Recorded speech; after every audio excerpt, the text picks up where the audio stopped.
everyone and welcome back to Lucky Loaders 15, where I'll be giving you 2 picks for tomorrow's racing. But before we get into that, let's quickly just recap on how our YouTube selections performed today. In the end, it was a good day here on my YouTube channel, as we had a 14-1 winner with Island Brave. I thought Sylvester de Souza gave this one an absolute peach of a ride. Did very well dictating the sectionals from the front. Island Brave hasn't really made the running in the past from what I could find going back through his career history, but he did it today. Sylvester gave him, like I say, a great ride. It definitely suited front runners today. If you were watching some of the earlier races, it was really hard for those coming in behind, but yeah, Sylvester, like I say, he judged the sectionals spot on. I thought at one point he was going to fall into a little bit of a hole and get pegged back, but he dug deep, Island Brave, and he was all out, and he was like his name, Brave, to get up and win on the line. So that was a good result for us there. Had a couple of good each ways as well. Champagne PF got the each way there at Ascot. I thought it was slightly unlucky in the running. Probably wouldn't have won, but would have finished second, I think, if getting a clear run. So I think you can upgrade that one's performance. And also as well, we had an each way profit with Norban in the last Ascot. So they were our good results today. However, we did have a few disappointments. Strawberry Rock did run a good race to Thirsk, had every chance, but probably just carrying that top weight did it for him in the end, despite attracting a lot of late market support.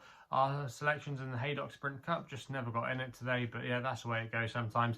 And the same can be said for Mountain Peak, who was very disappointing. So overall, on the balance of play, it has been a good day. We are up on the day, and fingers crossed we can translate that form going into tomorrow's racing. So like I said at the top of the video, I've got 2 tips for you tomorrow, and we're going to be going to York for the Nap, which runs in the 240, one of the feature races of the day there. And I thought Pagan could be a good thing here. He's currently priced up at 4-1, and I thought that was the wrong price for him. I thought he would probably go off maybe 2-1 favourite tomorrow, but he's trained by William Haggis. Tom Marquand is booked to ride this one. Now, this horse, last time we saw him, was a convincing winner at Brighton. Now, it wasn't a particularly strong race compared to what he's going to be running in tomorrow, but the way he did it was very impressive. He won off a mark of 79 that day, and he was raised £8 for that victory. But the form of that race has worked out really well. The second and third place horses have come out and won since, so it's nice to see that form being boosted. And if you go back 2 starts ago, this horse was absolutely tanking when he was a well-backed favourite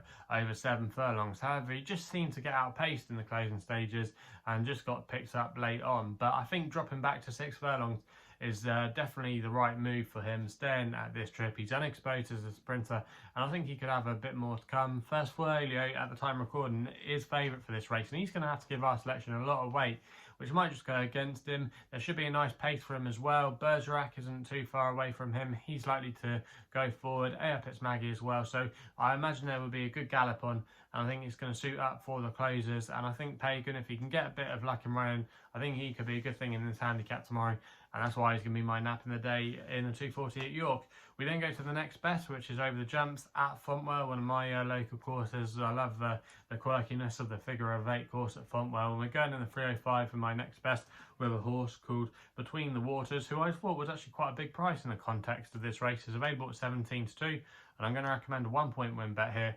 Now, this horse is the previous course and distance winner. Fontwell can be one of those courses that suits a lot of course specialists. And it's going to be the first time he's actually run here for a while, so I think that'll be a positive tomorrow. But he's actually been running better than some of the better forms suggest this season. On a couple of runs, you can definitely give him a squeak here. He's had a couple of second place efforts, but yeah, put a line for his last run at Stratford when he finished in 6th place. But he's now, well, I think, he's down really, I think, on a good mark of 89. He's £16 lower than his last win, which did come a couple of years ago when he won at Foss-Lass off a mark of 105.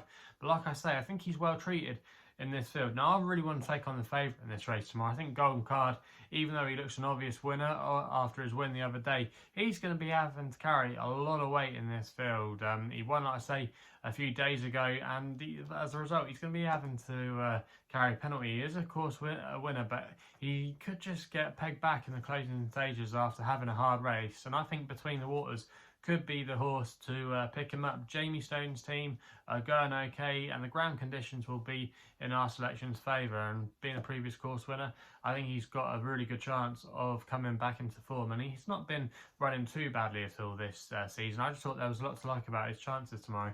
And yeah, if I was pricing him up, he would definitely be second favourite for me. And yeah, I think he'll have a very good chance of going very close in this race tomorrow at a reasonable price. So yeah, they're going to be my 2 tips for tomorrow's racing.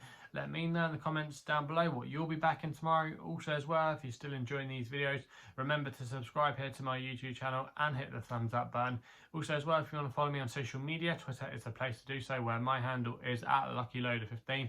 And if you want to find out a little bit more about myself, my website is www.chrisloaderracing.co.uk. So please game responsibly. Hopefully we can have some winners for you tomorrow. I'll be seeing you soon.